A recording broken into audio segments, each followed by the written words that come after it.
If you've ever felt completely exhausted by the end of a day without doing anything particularly physically demanding, chances are you're carrying something invisible, a grudge that never got released, a relationship that keeps taking without giving back, an old version of your life you're still quietly mourning instead of letting go of.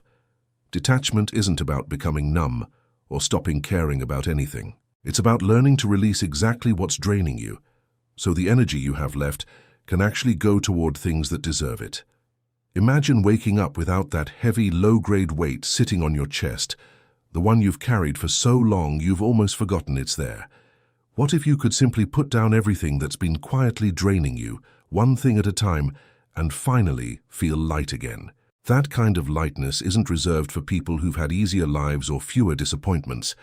It's available to anyone willing to learn a specific, practical skill, the skill of letting go on purpose, instead of holding on out of habit. In this video, I'm going to walk you through exactly how to detach from everything that's been draining you, step by step, so you can reclaim the energy you didn't even realize you were losing. You'll learn how to release people who no longer add anything to your life, how to detach from outcomes you were never actually in control of, how to let go of grudges that only ever punish you and no one else, and how to finally embrace the quiet, steady peace that shows up once you stop carrying what was never yours to hold in the first place. So stay with me, and let's start setting some of this weight down together right now. Before diving into the specific practices, it helps to understand why this pattern of holding on develops in the first place. Nobody consciously decides to carry unnecessary weight through life. It accumulates gradually.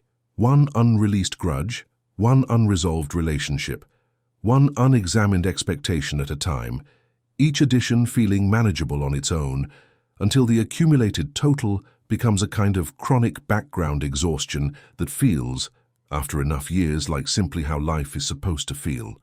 Most people never question this baseline exhaustion because they've never known anything different, never experienced what genuine lightness actually feels like once the accumulated weight has been deliberately, consciously released. This means the goal of this video isn't simply learning a set of techniques to apply once and forget. It's building an ongoing awareness, a habit of periodically checking in with yourself and asking honestly what you're currently carrying that no longer serves you, and consciously choosing to set it down before it has the chance to accumulate into the kind of chronic, invisible weight that quietly shapes an entire life without ever being clearly named or examined.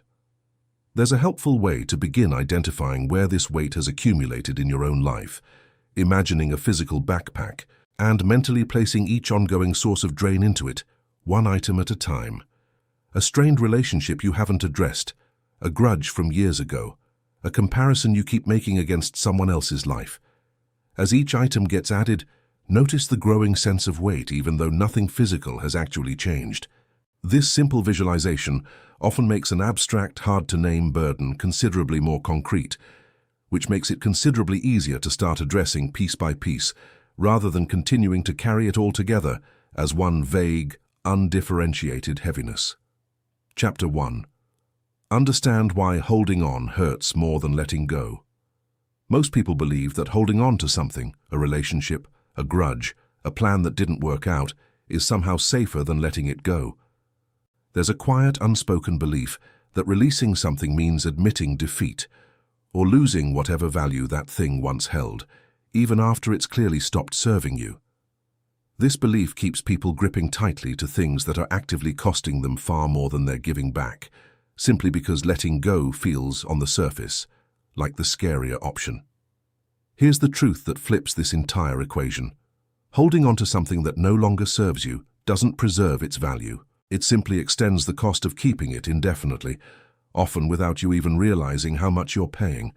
A grudge held for years doesn't punish the person who wronged you nearly as much as it quietly punishes you every single day you carry it. A relationship kept alive out of guilt or obligation doesn't honor the relationship. It slowly drains both people involved, while the actual connection that once made it meaningful continues fading in the background, unnoticed. Think about carrying a heavy bag through an airport for hours, refusing to set it down even during moments when you're not actually walking anywhere. The bag doesn't get lighter because you're standing still. It just continues weighing on your shoulders, tightening your grip, tiring your arms for no actual benefit since you weren't even moving forward while holding it. This is exactly what unresolved attachment does to your mind. It doesn't protect anything. It simply keeps draining you in the background, whether or not the situation is even active anymore. The first step toward genuine detachment isn't a dramatic decision to release everything all at once. It's a simple, honest inventory. Where in your life are you currently holding on to something purely out of habit, fear, or a vague, unexamined sense of obligation, rather than because it's actually adding something real to your life right now? This isn't about becoming cold or dismissive toward everything and everyone. It's about honestly separating what's genuinely nourishing your life from what's simply been carried forward on autopilot, long after its actual value expired. Start noticing the specific moments where holding on shows up physically in your body. A tightening in the chest when a certain person's name comes up, a heaviness that settles in whenever you think about a decision you keep replaying, a subtle exhaustion that appears the moment you consider a particular relationship or situation. These physical signals are worth paying attention to because they often reveal exactly where an invisible weight has been quietly accumulating, long before your conscious mind has fully named what it is.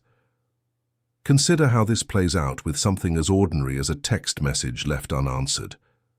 If a friend goes quiet for a day, a mind still gripping tightly might spiral into replaying the last conversation, searching for what might have gone wrong, drafting and deleting follow-up messages, all before there's even any actual evidence that something is wrong.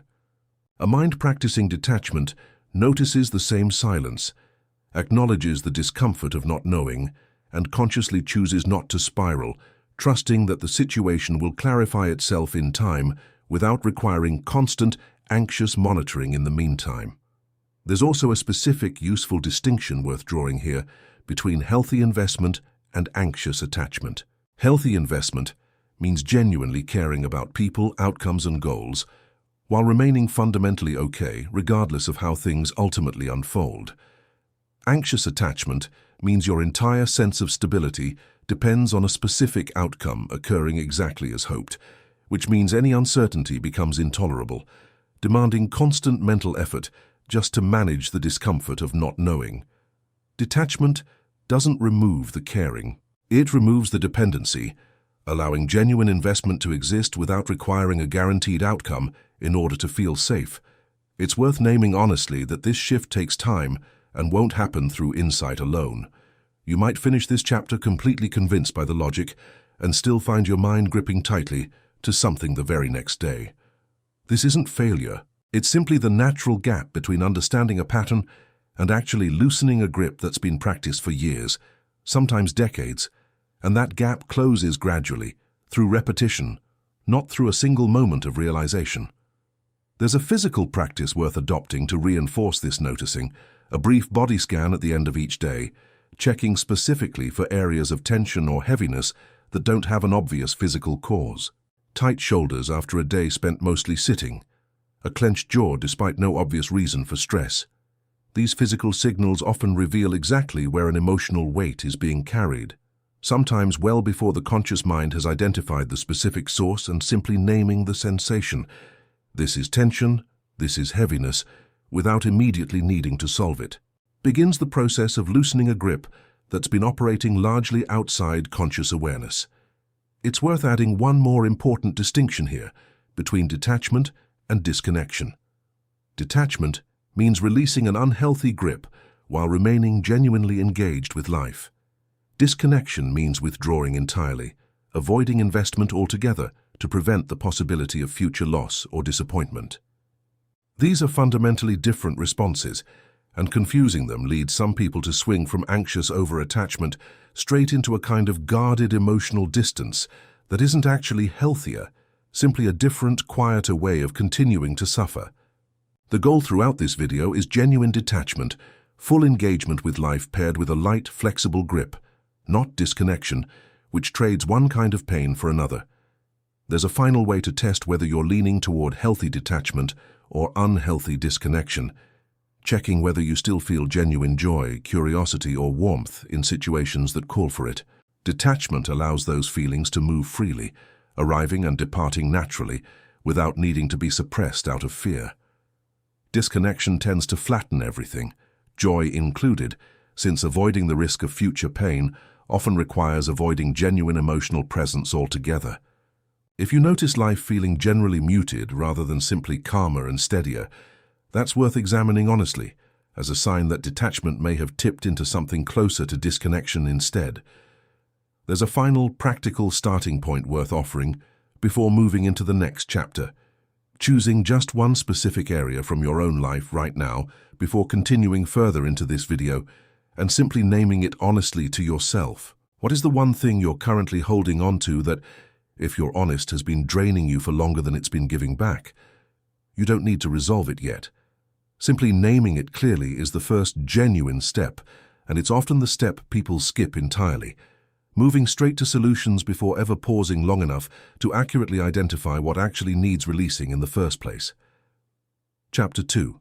Release people who no longer add to your life.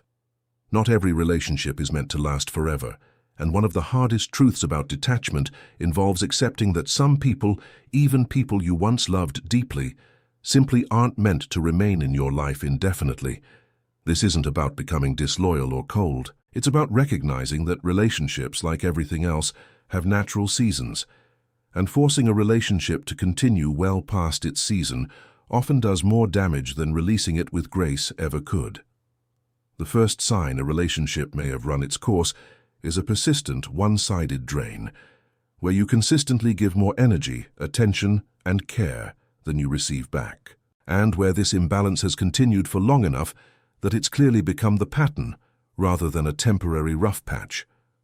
Every relationship goes through difficult stretches, and difficulty alone doesn't mean a relationship should end. What matters is the long-term pattern, not any single hard week or month.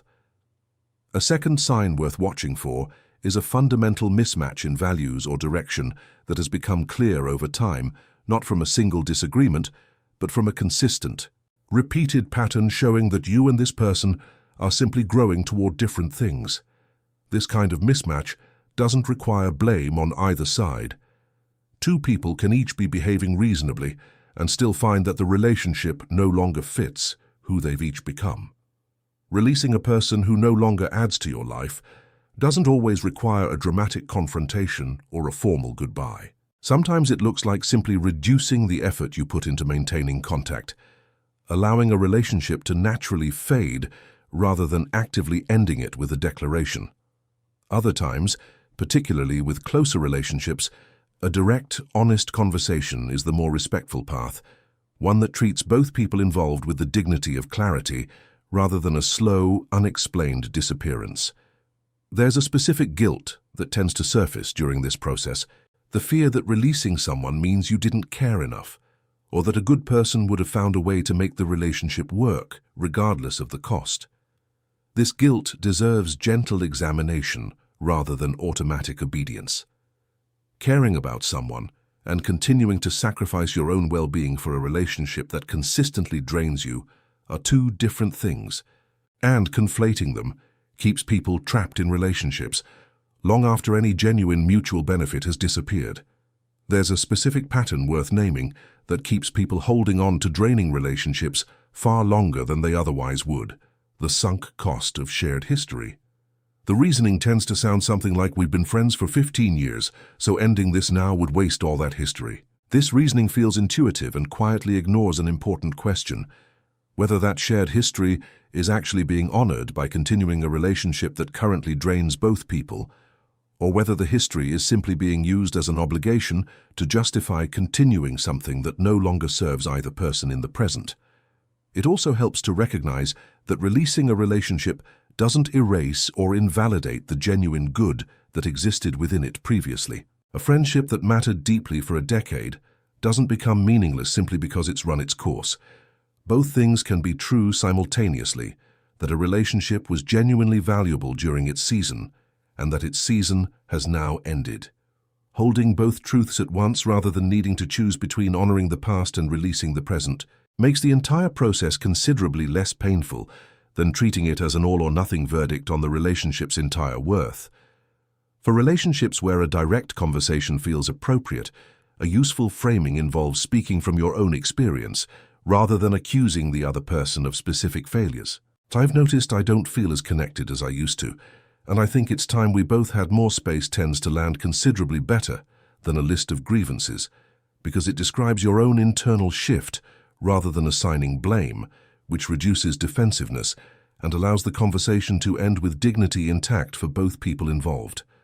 There's a specific category of relationship worth addressing separately, family relationships, where the option to simply fade away often isn't realistic due to ongoing family gatherings and shared history that continues regardless of your feelings about a specific relative. In these cases, detachment might look less like ending the relationship entirely and more like adjusting your expectations and emotional investment while maintaining a lower level of contact appropriate to the actual health of that specific relationship.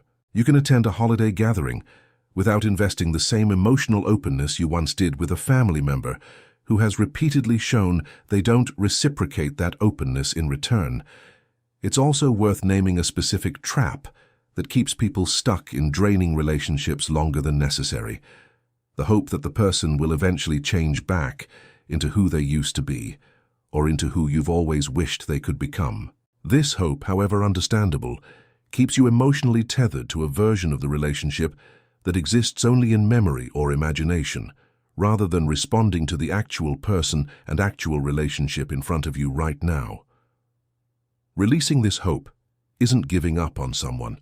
It's simply choosing to respond to reality rather than continuing to invest in a possibility that the relationship's own history suggests isn't likely to materialize. There's a specific way grief shows up during this process worth naming directly, since releasing a relationship, even a genuinely draining one, often comes with real sadness, not just relief.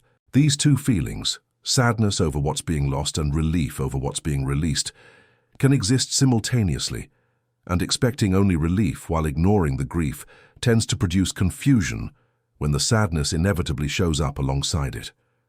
Allowing both feelings to exist together without needing to resolve them into a single, simple emotion honors the genuine complexity of releasing something that once mattered, even after it stopped serving you in its current form.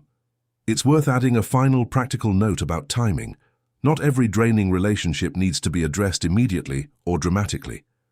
Sometimes the healthiest approach involves a gradual, deliberate reduction in investment, giving both yourself and the relationship room to shift naturally, rather than forcing an abrupt ending that may not match the actual severity of the situation. Trust your own judgment about which relationships call for a direct conversation, which call for a gradual fade, and which might simply need renewed boundaries rather than a full release at all. There's a final, useful question worth asking about any relationship currently under consideration. If this relationship began today for the first time, knowing everything you now know about how it actually functions, would you choose to enter it? This question strips away the sunk cost of shared history and asks about the relationship purely on its current merits. A hesitant or negative answer doesn't necessarily mean the relationship must end immediately, but it does offer valuable, honest information about whether the relationship is being maintained primarily out of genuine present value or primarily out of momentum and history that no longer reflects what the relationship has actually become. Chapter 3. Detach from outcomes you can't control. An enormous amount of exhaustion comes not from the actual work of pursuing a goal, but from the mental grip placed on a specific outcome, one that, in most cases, was never fully within your control to guarantee in the first place. You can control your effort, your preparation, your attitude, and your consistency. You cannot control how another person responds, how a market shifts, or how an uncertain future ultimately unfolds. Confusing these two categories, treating uncontrollable outcomes as though they were controllable, is one of the most common sources of unnecessary, draining anxiety. Consider the difference between someone who prepares thoroughly for an important interview and then mentally attaches their entire sense of worth to receiving the job offer, versus someone who prepares with the exact same thoroughness and then consciously releases the outcome, reminding themselves that preparation was fully within their control and the final decision genuinely wasn't. Both people did the same work, Only one of them is spending additional energy gripping tightly to something they never actually had the power to guarantee. Detaching from outcomes doesn't mean lowering your effort or genuinely not caring about results. It means separating the part of the process that's yours to control from the part that isn't, and directing your energy exclusively toward the first category while consciously loosening your grip on the second. This single separation, practiced consistently, removes an enormous amount of unnecessary suffering from goals, relationships, and decisions across every area of life. A practical way to build this habit involves a simple phrase, repeated silently whenever you notice yourself gripping tightly to a specific outcome. "I've done what's mine to do. The rest isn't mine to carry." This phrase doesn't eliminate genuine investment or care. It simply interrupts the specific moment where care tips over into an anxious, exhausting grip on something that was never actually within your control to begin with. Think about how this shows up specifically around other people's opinions of you. A category almost entirely outside your control, despite how much energy gets spent trying to manage it. You can be honest, kind, and consistent, and some people will still form an unfavorable opinion of you for reasons that may have nothing to do with anything you actually did. Attempting to control every person's perception of you is attempting to control something that was never yours to control, no matter how much effort or good behavior gets applied toward that impossible goal. There's a specific exercise worth practicing regularly before entering a situation with an uncertain outcome. A job interview, a difficult conversation, a competitive opportunity. Write down explicitly what is within your control and what isn't. Read the list back before the situation begins. This simple act of separating the two categories in advance makes it considerably easier to release the second category once the situation is underway, since the boundary between what's yours to manage and what isn't has already been clearly drawn before any anxiety has the chance to blur it. It's worth adding an important clarification here, that detaching from outcomes doesn't mean pretending you don't care how things turn out. You can care very much about a specific outcome while still recognizing that your caring doesn't grant you control over it. The goal isn't indifference, it's accurate placement of your energy, directed fully toward what you can influence and consciously released from what you can't, regardless of how much you happen to care about the eventual result. There's a specific everyday scenario where this distinction proves especially useful: sending an important message and then waiting for a reply. The waiting itself is often where the most unnecessary suffering occurs, checking repeatedly, constructing possible explanations for delay, feeling the mood shift based on how much time has passed. None of this checking actually influences when or how the reply arrives. It simply adds a layer of anxious monitoring on top of a situation that was already, by its nature, outside your control the moment the message was sent. Recognizing this moment specifically, the message has been sent. Everything from here is now outside my control, allows the waiting period to be experienced with considerably less unnecessary suffering. This same principle extends to larger life decisions as well, applying for opportunities, making an important request, taking a meaningful risk. Once the action itself has been taken, the phase of control has ended, and the phase of waiting begins. Recognizing this clean transition, rather than blurring the two phases together, by continuing to mentally act as though the outcome can still be influenced through additional worry or mental rehearsal, makes the waiting period considerably more bearable, freeing up energy that would otherwise be spent uselessly monitoring something no longer within your power to change. There's a broader life category worth mentioning here: detaching from the outcome of things you genuinely cannot influence at all, world events, other people's private decisions, situations entirely outside your sphere of involvement. Some anxiety gets spent not on outcomes you're even partially involved in, but on outcomes you have zero actual connection to beyond simply knowing about them. Recognizing this specific category and consciously redirecting attention toward whatever you can actually influence within your own immediate life protects an enormous amount of energy that would otherwise be spent worrying about matters entirely beyond your reach. A useful daily practice involves a brief check-in, identifying anything currently occupying mental space that falls into this completely uncontrollable category, and consciously acknowledging it, "This isn't mine to carry," before redirecting attention back towards something genuinely within your own sphere of influence. This doesn't mean becoming indifferent to the wider world. It means being honest about the actual boundary between concern and control, and refusing to let concern masquerade as an obligation to carry weight you were never actually equipped to lift in the first place.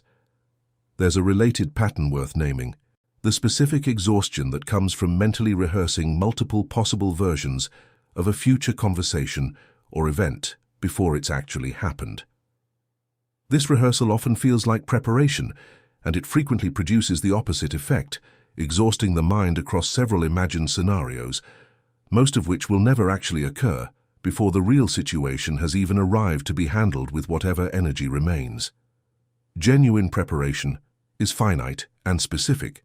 Anxious rehearsal is repetitive and open-ended, circling the same handful of concerns in slightly different configurations without ever actually finishing or producing a clear, settled plan.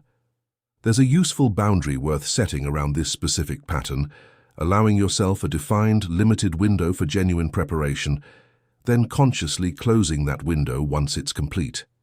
"I've thought this through, I have a plan," and continuing to revisit it further isn't producing anything new. This deliberate closing, rather than leaving preparation open-ended indefinitely, mirrors the same discipline covered throughout much of this video, distinguishing clearly between productive effort and draining repetition that only feels productive without actually being so. Chapter 4.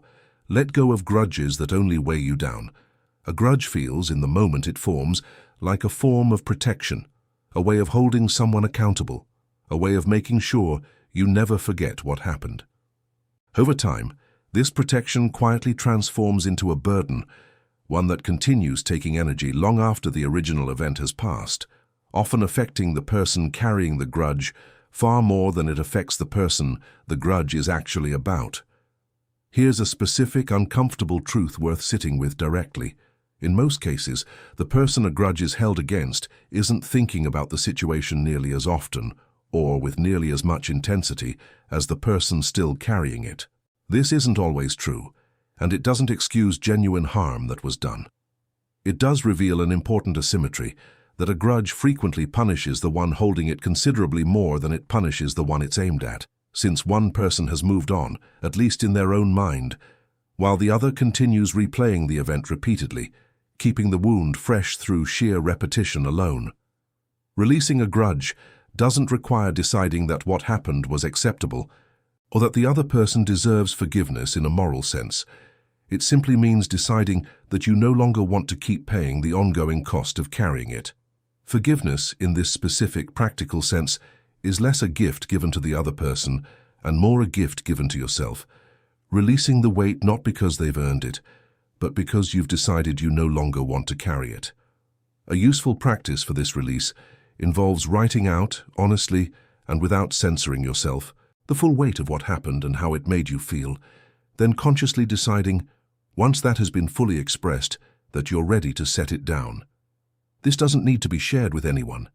It simply needs to exist, fully and honestly, outside your own mind, where it can finally stop circling internally without ever being fully processed or released. There's a common misunderstanding worth addressing directly: the belief that releasing a grudge means the situation was fine, or that accountability no longer matters. This isn't accurate. You can fully acknowledge that something was wrong, that real harm occurred, and that accountability genuinely matters, while still choosing to stop carrying the ongoing emotional weight of replaying it indefinitely. Justice and release are not opposites. A person can pursue appropriate accountability through whatever channels are actually available, while simultaneously releasing the internal, ongoing grip that keeps the event alive and painful long after any realistic path toward resolution has already closed. It also helps to recognize the specific triggers that tend to reactivate an old grudge: seeing the person unexpectedly, hearing their name mentioned, encountering a situation that reminds you of what happened. Anticipating these triggers in advance, rather than being caught off guard by them, makes it considerably easier to notice the old pattern reactivating and consciously choose not to fully re-engage with it, treating the trigger as a brief, passing wave rather than an invitation to fully relive the entire original event once again.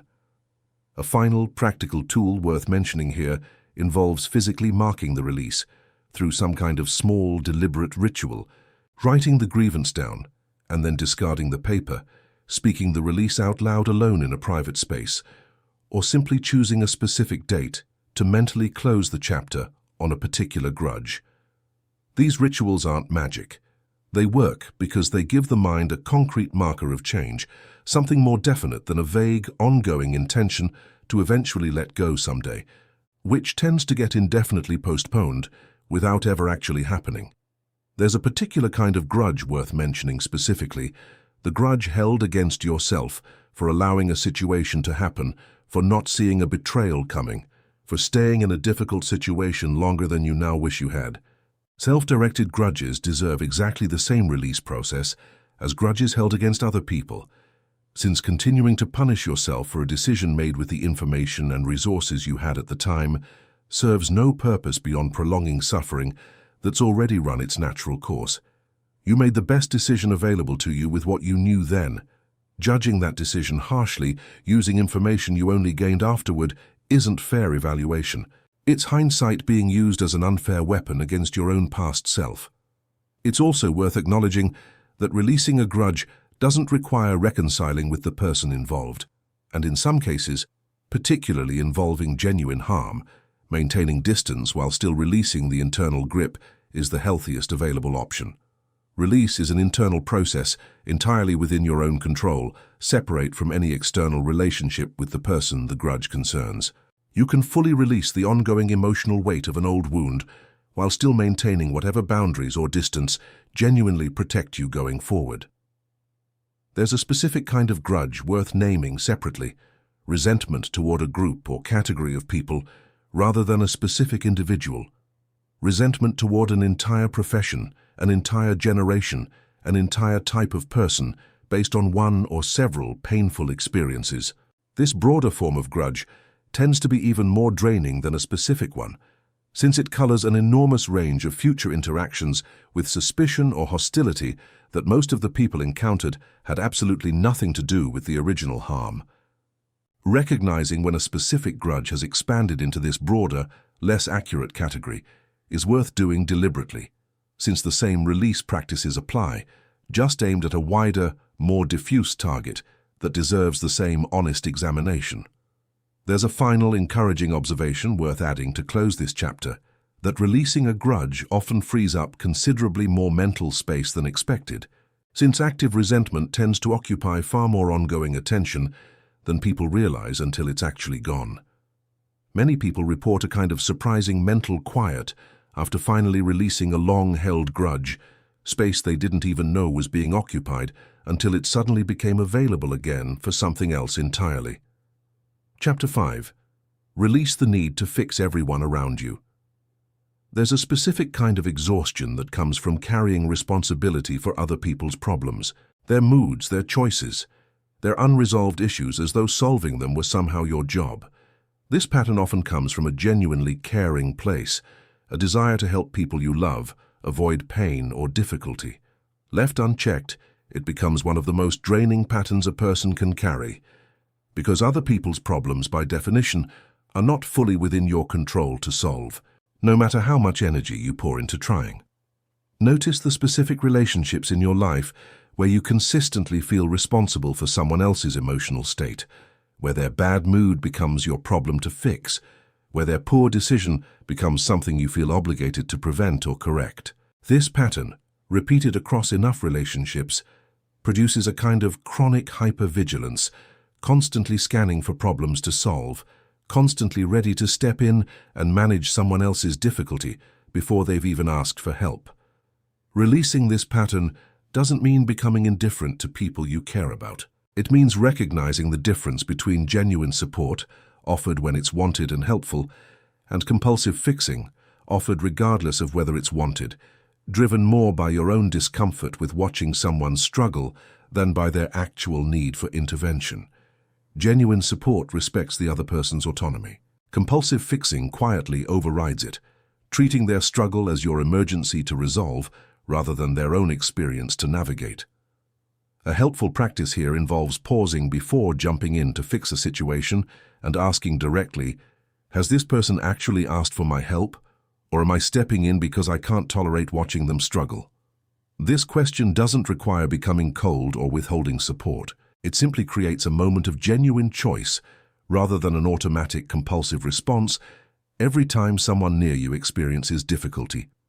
There's a specific cost to this fixing pattern that rarely gets named directly, that it can actually prevent the people you love from developing their own capacity to handle difficulty.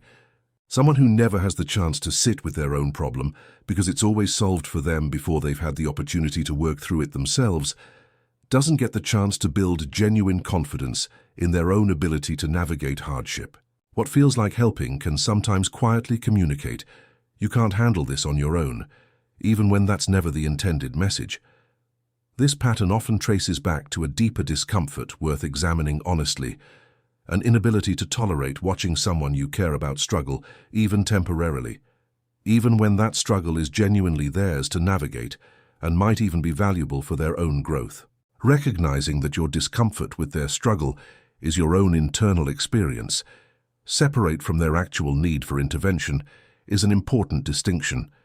Sometimes the most respectful thing available is simply staying present and available, without stepping in to solve, trusting the other person's own capacity to work through their own difficulty. There's also a practical way to offer support that respects this boundary, asking directly rather than assuming, would you like help with this, or would you rather just talk it through? This simple question hands the decision back to the person actually experiencing the difficulty, rather than assuming they want intervention simply because you're uncomfortable watching them struggle without one. There's a specific pattern worth recognizing in relationships where fixing has become the primary mode of connection, that the relationship itself can start to feel unstable the moment there's no active problem to solve. If your primary role in someone's life has become fixing their problems, a period where everything is genuinely fine can feel oddly uncomfortable, almost as though the relationship has lost its purpose. This is worth examining honestly, since it suggests the relationship may have become organized around problem-solving rather than around genuine connection, which is a considerably less stable foundation than mutual enjoyment and support that doesn't require an ongoing crisis to sustain itself. Building a healthier version of this dynamic involves deliberately nurturing the relationship during calm periods, not just crisis periods, ensuring that connection exists independent of whether there's currently a problem requiring your intervention. This shift often reveals whether a relationship has genuine depth beyond its usual crisis response pattern, and it frequently strengthens relationships that were, in fact, already solid, simply obscured by years of being defined primarily through repeated cycles of problem and rescue.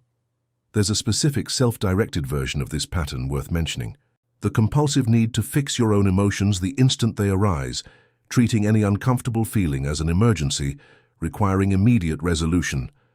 This mirrors the exact same exhausting pattern applied inward rather than outward, refusing to let a difficult feeling simply exist for a while before demanding it be solved or explained away. Releasing this pattern internally, allowing an uncomfortable feeling to be present without immediately needing to fix, analyze, or resolve it, extends the same principle covered in this chapter to your relationship with your own inner experience, not just your relationships with other people. There's a specific parenting version of this pattern worth naming, since parents often carry an especially intense version of the compulsive urge to fix, given how naturally protective instincts extend toward children. Allowing a child to experience age-appropriate struggle, a difficult homework problem, a friendship conflict, a disappointing result, without immediately intervening to smooth it over, teaches genuine resilience that constant rescue never can. This doesn't mean withdrawing support entirely. It means distinguishing between struggles that build capacity and situations that genuinely require intervention, a distinction that benefits from conscious, deliberate thought rather than automatic anxious reflex every single time a child encounters something difficult. There's a broader principle worth extracting from this entire chapter, that genuine love and care rarely require constant intervention to remain genuine.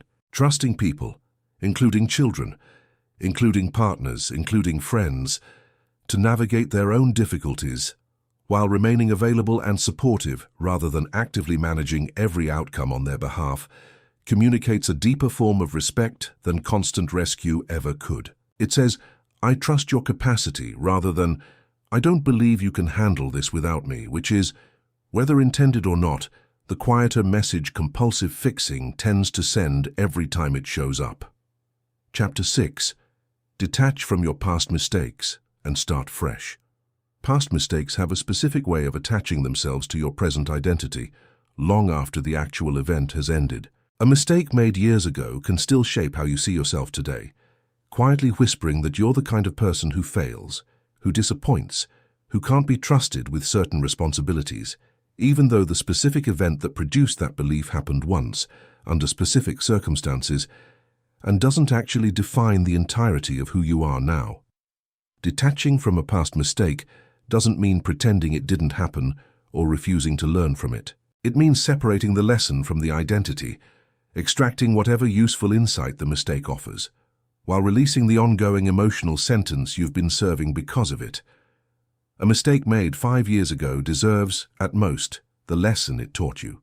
It doesn't deserve 5 years or a lifetime of continued punishment layered on top of that lesson, long after the lesson itself has already been fully learned and absorbed. There's a particular form this pattern takes worth naming specifically: the internal narrator that resurfaces a past mistake during unrelated moments of vulnerability, using an old failure as evidence against a completely different current situation. Applying for a new opportunity might trigger a memory of a past rejection, treated as proof that this new attempt will fail too, even though the current situation may share almost nothing in common with the original one, beyond a vague, surface-level similarity that the anxious mind has exaggerated into false relevance. Interrupting this pattern requires actively questioning the relevance of the old evidence being presented. Is this past mistake actually predictive of this current situation, based on genuine shared factors, or is my mind simply reaching for the most available painful memory because it happens to be emotionally loud, regardless of whether it's actually applicable here? This question doesn't erase the old memory. It simply prevents that memory from being granted unearned authority over an unrelated current decision. It's also worth building a specific alternative narrative to counter the old one, deliberately recalling instances where you did succeed, recovered, or grew stronger after a setback, and holding those examples alongside the mistake that keeps resurfacing. A mind that only replays failure develops a skewed, inaccurate picture of its own actual track record. Actively including the genuine successes and recoveries restores a more accurate, balanced view, one considerably less likely to be dominated entirely by a single old mistake that's long since served whatever purpose it was ever going to serve. There's a useful timeline exercise worth trying, mapping out the specific mistake on a literal timeline of your life, marking exactly when it happened and how much time has passed since. Seeing the mistake positioned clearly within a much longer timeline, surrounded by considerable growth, change, and accumulated experience since then, often makes it easier to recognize how disproportionate it is to let a single point on that timeline continue dictating how you feel about your present current self, who has changed and grown considerably in the time since that specific moment occurred.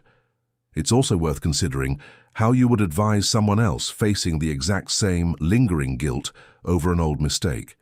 Most people are considerably more generous and reasonable when advising a friend than when evaluating themselves, offering perspective, context, and grace that somehow feels unavailable when the mistake in question is their own.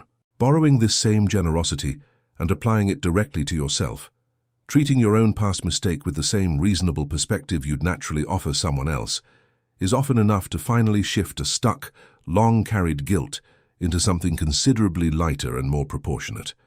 There's a final practical marker worth mentioning for knowing when this specific release has genuinely happened, noticing whether the memory of the mistake still arrives with the same emotional intensity it once carried. A fully released mistake can usually be recalled factually, yes, that happened, without triggering the same wave of shame or self-criticism it once produced automatically. If the intensity remains largely unchanged, despite genuine effort toward release, That's useful information suggesting the underlying lesson may not yet be fully extracted, or that a deeper layer of the pattern still needs more direct attention before genuine release becomes possible. A useful practice involves asking directly, what did this mistake actually teach me, and have I already learned that lesson? If the honest answer is yes, continuing to carry guilt or shame about the mistake isn't producing any further growth. It's simply producing unnecessary suffering, disconnected from any genuine ongoing purpose. Recognizing this distinction between a lesson still being learned and a lesson long since absorbed but still being punished for is often enough to finally release a weight that's been carried far longer than it ever needed to be. Chapter 7. Stop carrying guilt that isn't yours to hold. Some guilt genuinely belongs to you, tied directly to something you did that caused real harm, and that guilt serves a purpose, motivating repair and genuine change. A considerable amount of guilt that people carry, however, was never actually theirs to hold in the first place. Guilt over someone else's reaction to a reasonable boundary. Guilt over a family member's unhappiness that predates and extends well beyond your own involvement. Guilt over simply pursuing your own life in a direction that disappointed someone else's expectations for you. A useful test for distinguishing genuine guilt from misplaced guilt involves asking, did I actually do something wrong here, by any reasonable standard? Or am I simply feeling guilty because someone else is unhappy with a choice I made? These are fundamentally different situations. The first deserves genuine reflection and, where appropriate, repair. The second is simply the discomfort of disappointing someone, which is an unavoidable part of living an honest life, not evidence that you've done anything wrong. Releasing misplaced guilt requires a specific kind of honesty, admitting that you can care deeply about someone's feelings without automatically accepting responsibility for managing those feelings. A person's disappointment in your choices is real and worth acknowledging with compassion. It isn't automatically a verdict that your choice was wrong, and carrying guilt as though it were keeps you perpetually apologizing for simply living your own life according to your own genuine judgment. Consider a common scenario. A family member expressing disappointment because you chose a career path, a partner, or a location different from what they had hoped for you.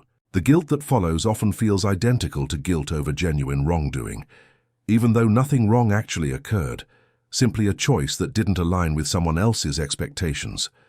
Confusing these two experiences, the guilt of genuine harm and the discomfort of disappointing someone's hopes, keeps people making major life decisions based on avoiding disappointment rather than based on their own honest values and priorities. There's a specific, useful reframe worth practicing here, recognizing that other people are allowed to feel disappointed, and their disappointment doesn't automatically transfer responsibility onto you to fix or prevent it. You can hold genuine compassion for someone's disappointment while still maintaining that your choice was reasonable and yours to make. These aren't contradictory positions. Compassion for someone's feelings and ownership of your own decisions can exist together, without one cancelling out the other.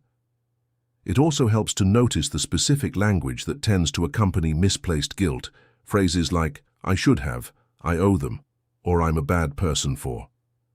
These phrases often signal an inherited obligation rather than a genuine ethical failure, and pausing to ask, says who, and based on what actual standard, often reveals that the obligation was assumed rather than genuinely earned or deserved. There's a broader cultural pattern worth naming here, that certain families or communities implicitly reward guilt as a way of maintaining closeness or conformity, where expressing disappointment becomes an effective, if unspoken, tool for influencing someone else's choices. Recognizing this dynamic doesn't require confronting anyone directly about it. It simply requires internally recognizing the mechanism at play so that guilt triggered by this dynamic can be identified accurately as a manipulation pattern, however unconscious, rather than as an accurate reflection of genuine wrongdoing on your part. A final, practical distinction worth holding on to involves the difference between apologizing and explaining. When guilt shows up around a reasonable, honest choice, it's worth noticing whether you feel the urge to apologize, implying wrongdoing, or simply to explain, offering context without conceding fault, choosing to explain rather than apologize when no actual wrongdoing has occurred, protects against slowly internalizing a pattern of guilt that was never actually justified by anything you did, but was instead adopted simply because apologizing felt like the path of least resistance in an uncomfortable moment. There's a helpful reframe worth adopting when misplaced guilt shows up around a genuinely reasonable choice. Imagining how you'd view a close friend making the exact same decision under the exact same circumstances. Would you conclude your friend had done something wrong by setting a boundary, pursuing a different path, or simply living according to their own honest priorities? Almost certainly not. Extending this same reasonable standard to your own choices rather than reserving an unusually harsh judgment exclusively for yourself helps correct a pattern that often applies far more leniency to others than it ever allows for the person actually practicing it. There's a specific closing thought worth sitting with, that guilt, when genuinely deserved, tends to motivate meaningful repair and then naturally fade once that repair has occurred. Misplaced guilt tends to linger indefinitely, since there's no actual repair available for a wrongdoing that never genuinely happened. Noticing which pattern a specific guilt is actually following, motivating repair and fading, or lingering indefinitely without any clear path toward resolution, often reveals which category it truly belongs to, even when the initial feeling seemed identical in both cases. There's a final practical resource worth mentioning for anyone whose misplaced guilt has become particularly persistent or entangled with deeper family or cultural patterns, that working through this specific pattern with a trusted counselor or therapist can offer considerably more targeted support than self-reflection alone, particularly when the guilt traces back to long-standing family dynamics that are difficult to examine clearly from the inside. There's no requirement to work through every pattern covered in this video entirely alone, and seeking additional support for a particularly stubborn pattern is itself a form of the same self-respect this entire video has been building toward. Chapter 8. Let go of the version of life you expected to have. Many people carry a quiet, persistent grief for a version of their life that never materialized, the career they thought they'd have, the relationship they expected to be in by a certain age, the family or financial situation they always assumed would be theirs eventually. This grief, left unexamined, quietly colors an entire present life, with a sense of falling short, comparing what actually exists against a version that only ever existed as an expectation, never as a lived reality. Letting go of this expected version of life doesn't mean abandoning ambition or accepting less than you're capable of achieving. It means releasing the specific, rigid picture you once held, so you can actually see and appreciate the real life in front of you, rather than constantly measuring it against a fictional standard that was never guaranteed to happen in the first place. The expected life was never real. It was a projection, built from limited information and hopeful assumptions, and holding your actual life to that standard is holding it accountable to something that never had to be earned or proven. A useful practice involves writing out the specific expected version of life you've been quietly grieving, naming it clearly and honestly, and then asking what your actual current life offers that the expected version never could have. This isn't about forcing false positivity onto genuine disappointment. It's about restoring balance, acknowledging the real loss of an expectation while also genuinely seeing the real present value that's been overshadowed by constant comparison to something that was never actually promised. There's a specific, sneaky way this grief tends to resurface, triggered by milestones, a former classmate's achievement, a certain birthday, a friend's wedding, or new home, each one activating a quiet comparison against the expected timeline that never quite matched reality. These moments deserve honest acknowledgement rather than suppression. It's genuinely okay to feel a pang of grief when reality diverges from an old expectation. What matters is not lingering there indefinitely, mistaking a passing wave of disappointment for a permanent verdict on how your actual life is going. A useful practice involves separating disappointment about the past from evaluation of the present. You can genuinely grieve that a specific expected version of your life didn't materialize, while separately, honestly assessing whether your actual current life examined on its own terms rather than against that old expectation, contains real value worth appreciating? These are two different questions, and answering the second one honestly often reveals considerably more genuine satisfaction than the constant comparison to an old expectation ever allowed you to notice. It's also worth recognizing that the expected version of life was built with incomplete information, imagined by a younger version of you who didn't yet know everything you know now, who couldn't have anticipated the specific twists, both difficult and beneficial, that actually shape the life you're currently living. Holding your current life accountable to a plan made by someone with considerably less information and experience than you currently have is holding it to an unfair, outdated standard. There's a specific gratitude practice worth pairing with this release, not the generic kind that simply lists nice things, but a targeted version, specifically identifying things present in your actual current life that never would have existed within the old expected version you're releasing. A specific friendship, a particular skill developed, a lesson learned through hardship that the smoother, expected path never would have required. This targeted gratitude doesn't erase the genuine loss of the expected life. It simply ensures that loss isn't the only thing being counted, restoring a more complete, balanced accounting of what your actual path has produced alongside what it failed to produce.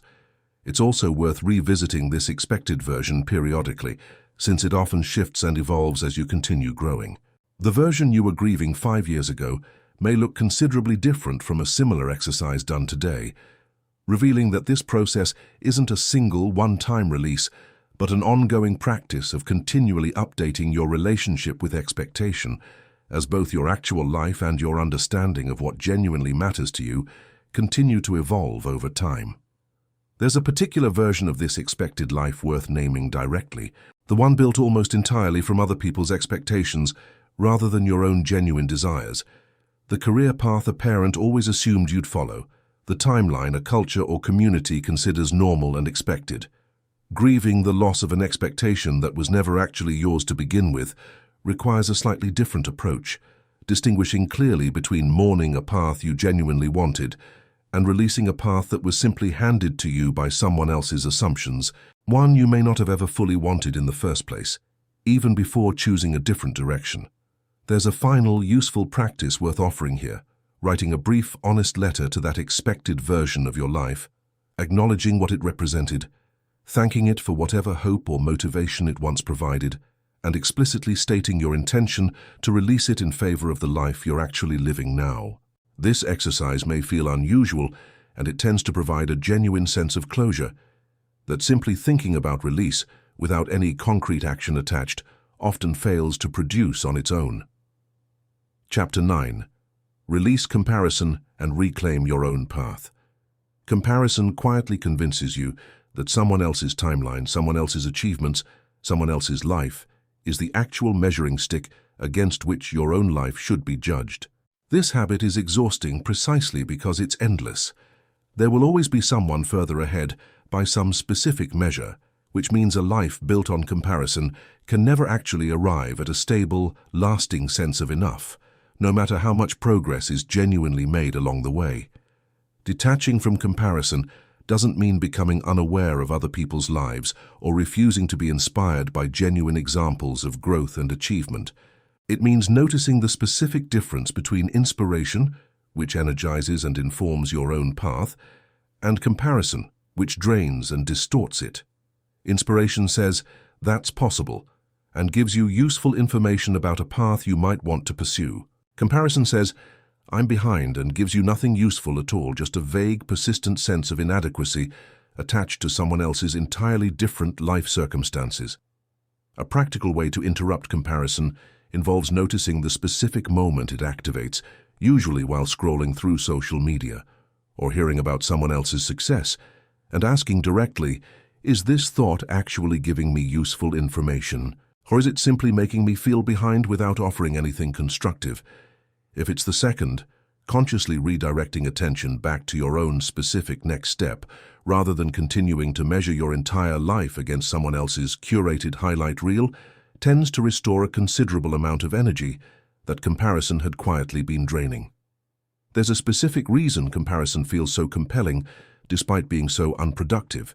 It offers a false sense of information, a seemingly objective way to measure how you're doing. In reality, comparison almost always operates on incomplete, misleading information, since you're comparing your full, complicated, behind-the-scenes reality against someone else's carefully selected, front-facing highlights. This isn't a fair comparison in any meaningful sense, and treating it as though it were produces a distorted, unnecessarily harsh assessment of your own actual progress. A useful shift involves replacing external comparison with internal comparison instead, measuring your current self against your own past self, rather than against someone else's entirely different life and circumstances. Where were you a year ago, and where are you now? This comparison, unlike comparison to another person, actually reflects genuine, relevant information about your own trajectory, since it's measuring the same person across time, rather than two entirely different people with entirely different starting points, resources, and circumstances. It also helps to recognize that everyone, without exception, is running their own race, on their own timeline, shaped by their own specific combination of circumstances, resources, and challenges that remain largely invisible from the outside. The specific path someone else is on was never actually available to you in the first place, since it depended on their specific starting point, not yours, which means comparing your current position to theirs was never actually a fair or useful measurement to begin with. There's a particular version of comparison worth naming directly, comparing your current, ordinary moment to someone else's carefully edited highlight, a vacation photo, a promotion announcement, a milestone celebration.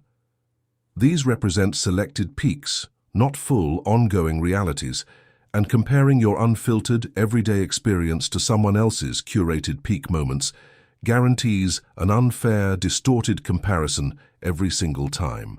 Remembering this specific asymmetry, unfiltered reality versus curated highlight, whenever comparison starts to activate, helps restore a more accurate, less punishing perspective almost immediately.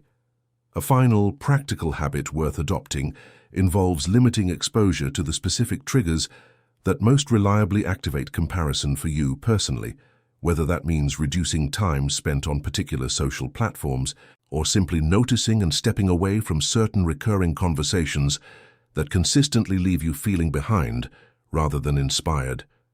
This isn't about avoiding reality or hiding from other people's genuine achievements.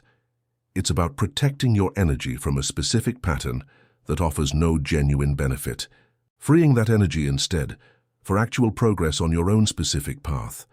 There's a specific positive use of comparison worth distinguishing from the draining version covered throughout this chapter, using someone else's specific method or approach as genuine practical inspiration rather than as a measuring stick for your own worth. Studying how someone achieved a specific result you admire and extracting actual useful strategy from their approach is entirely different from simply feeling behind because they achieved it and you haven't yet.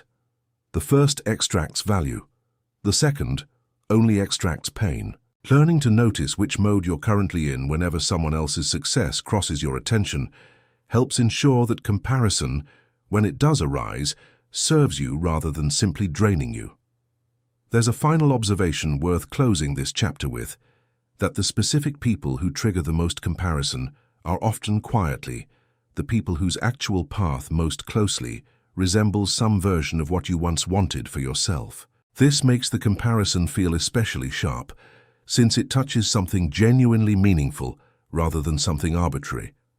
Recognizing this connection, rather than dismissing the comparison as random or irrational, can actually provide useful information about what you genuinely value and might want to pursue, once the draining comparison itself has been consciously released and replaced with clear, motivated action on your own specific path. There's a specific way to redirect the energy that comparison once consumed, channeling it into a concrete, personal goal, rather than simply trying to eliminate comparison and leaving a vacuum behind. Every time comparison arises around a specific area of life, career, relationships, health, treat it as a signal pointing towards something you might genuinely want to develop further, and take one small, concrete action in that direction rather than continuing to dwell on someone else's unrelated position. This transforms comparison from a purely draining experience into occasional useful information about your own genuine priorities, without requiring the comparison itself to continue in order to stay motivated.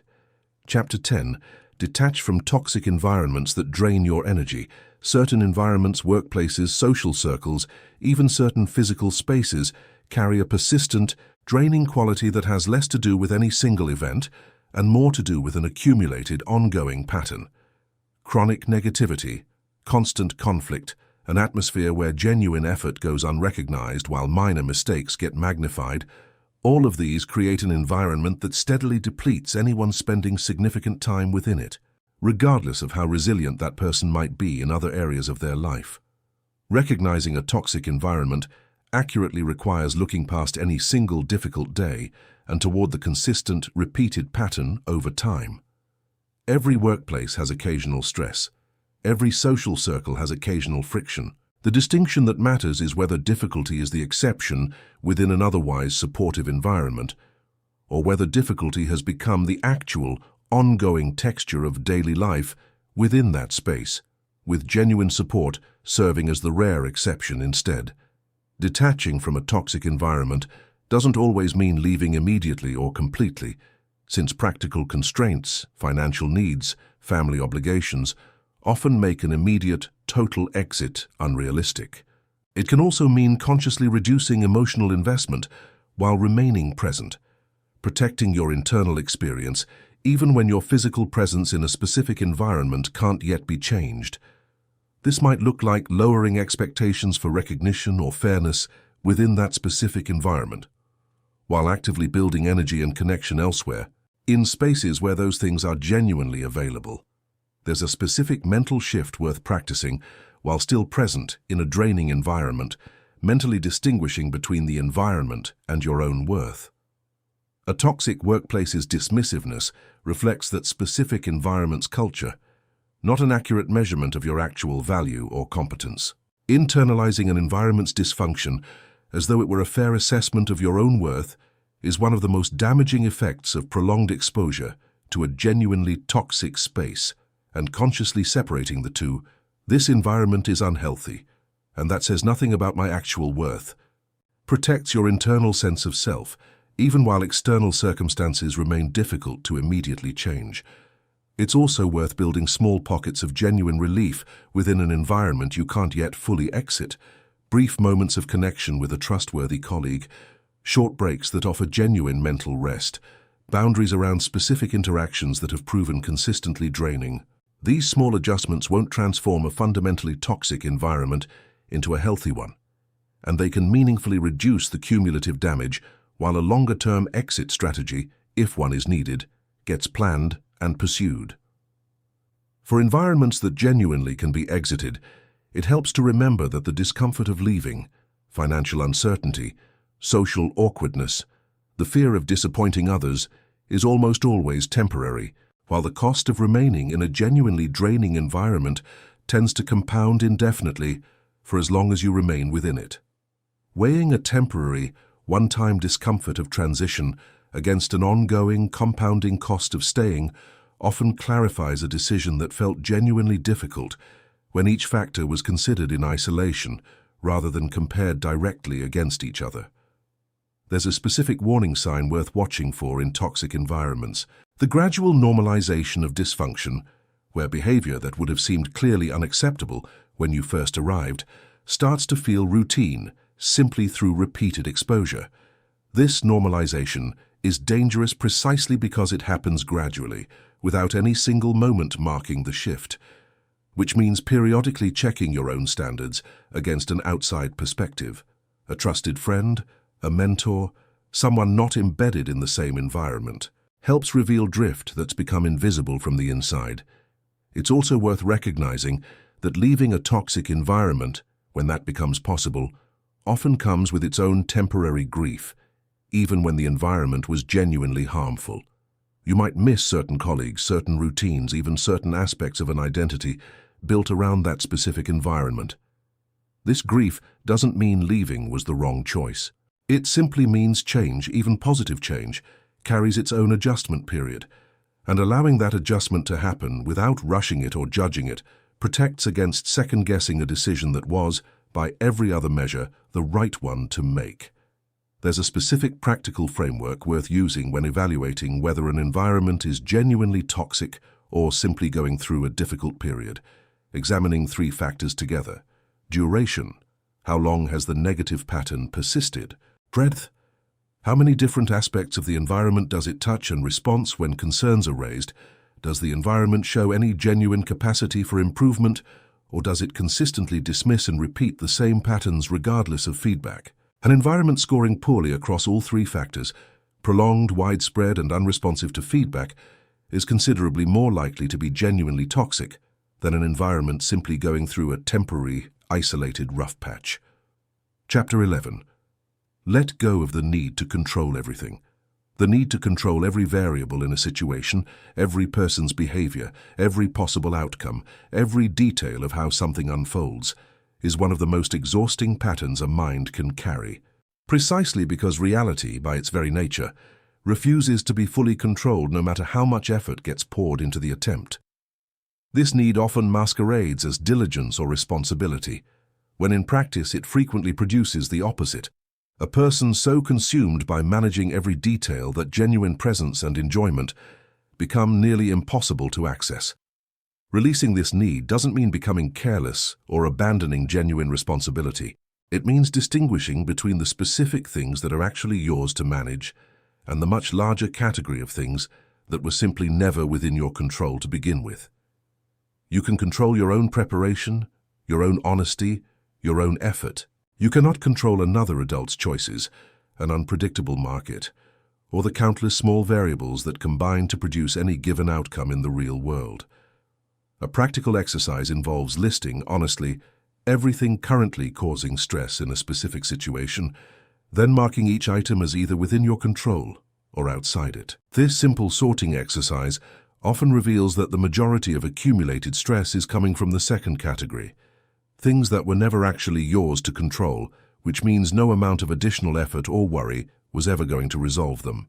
Redirecting energy exclusively toward the first category, while consciously releasing the second, tends to produce an immediate and noticeable reduction in overall exhaustion.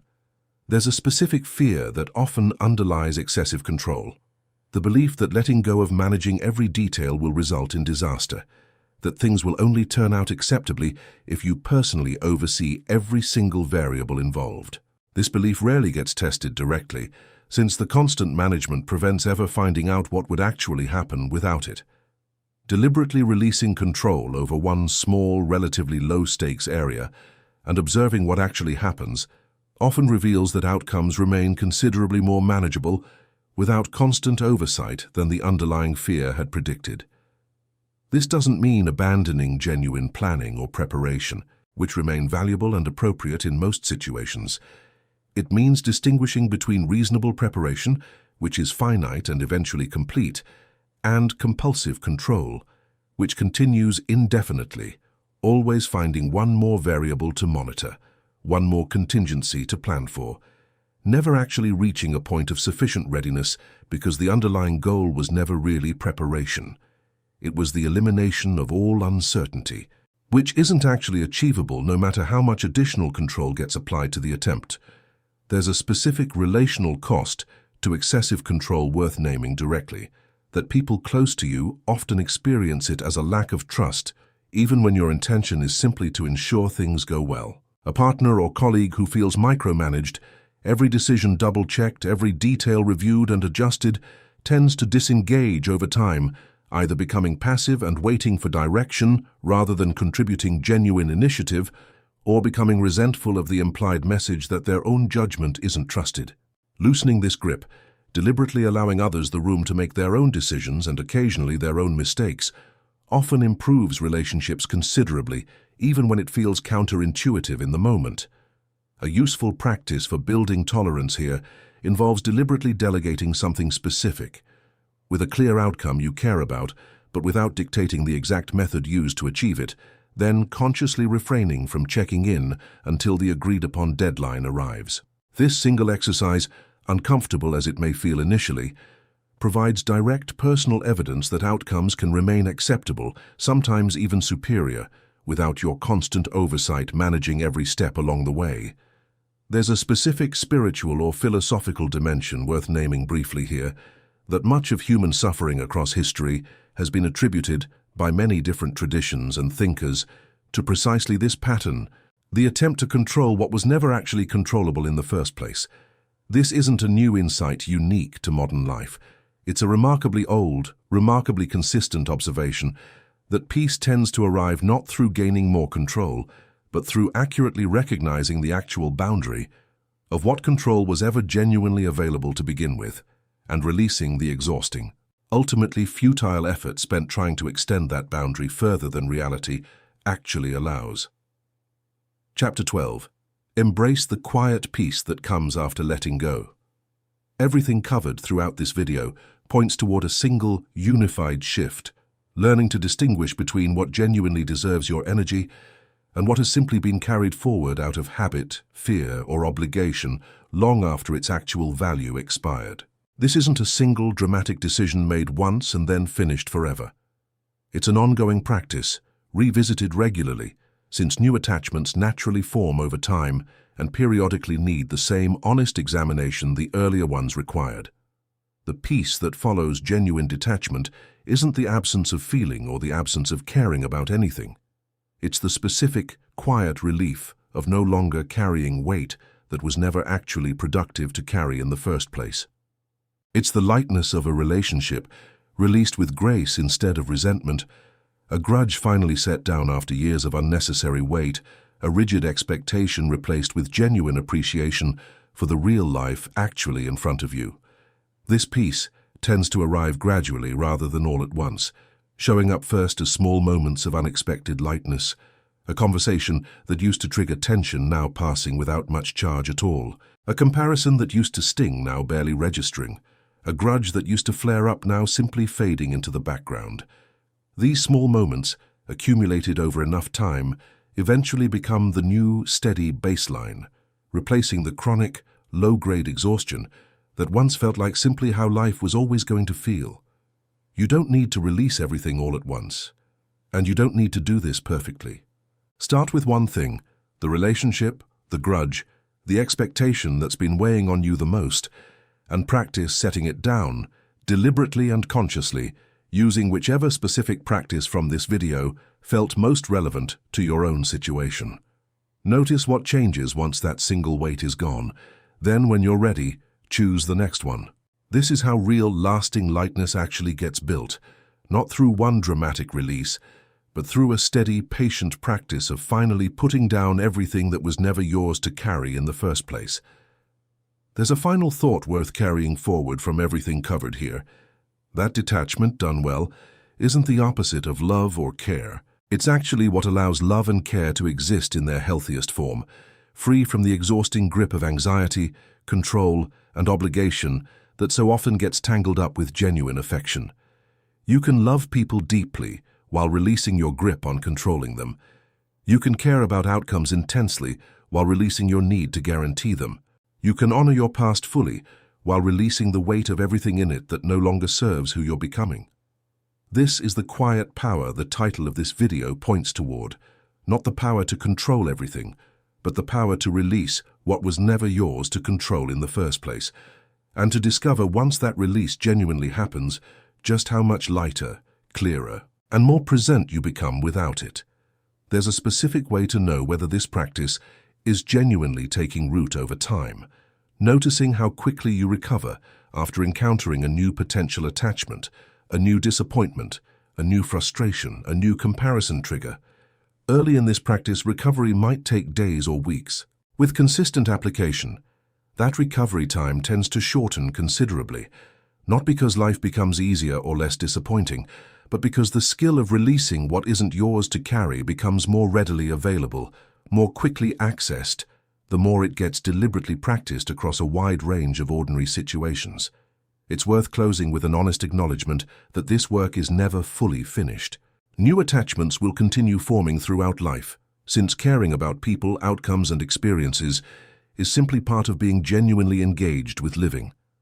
The goal was never to reach some permanent, static endpoint where nothing new ever weighs on you again.